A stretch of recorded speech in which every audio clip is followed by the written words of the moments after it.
వస్తున్నాడు ఎవరు రాలేడు.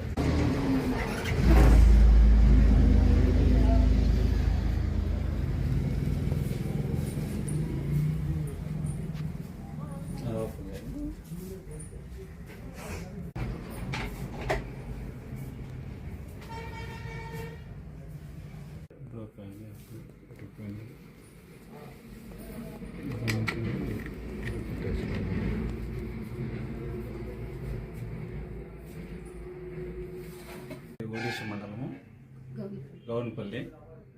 నేను మాదైతే సొంత ఊరు వచ్చి దాదిరెడ్డిపల్లి. నేను 15 సంవత్సరాల నుంచి గౌన్పల్లిలో ఉంటున్నాను. నేను కొత్తగా ఇల్లు కట్టాలని కొద్దిగా డబ్బు పెట్టుకున్నాను. టమాటా లోడ్ వచ్చింది కొద్దిగా లాక్ వరకు. ఇట్లా చీటీనే తీసుకున్నాను. చీటీ తీసుకొని రాత్రి పెట్టుకున్నా. ఈరోజు ఫంక్షన్ ఉంటే ఎద్దడి గంగమ్మకు పుట్టినట్టుకు పోయినాం కదిరికి 11 గంటలకి.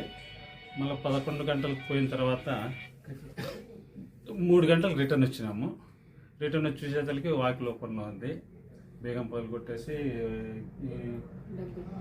దీన్ని కూడా బ్రోకన్ చేసేసి తీసుకెళ్ళినారు. డబ్బులు దాదాపు 2.5 లక్షల వరకు ఉన్నది. ఇట్లా జరిగింది. 2.5 లక్ష ఖచ్చితంగా 2.5 లక్షలు అందుకోసమని పెట్టుకున్నాను. పగులే కదా, ఇంకా ఎక్కడ పోతుంది లేని పెట్టేసేసి ఫంక్షన్ పోయి వచ్చి. ఎన్ని గంటలకు వచ్చినారు ఇక్కడ? 3 గంటలకు వచ్చిన 3:30 అంతా ఆ పాటికి ఇక్కడ ఎట్లా జరిగిపోయింది. ఎవరు చెప్పలే, మేమే డైరెక్ట్ చూసినాం. చూస్తే డోర్ ఓపెన్లో ఉంది.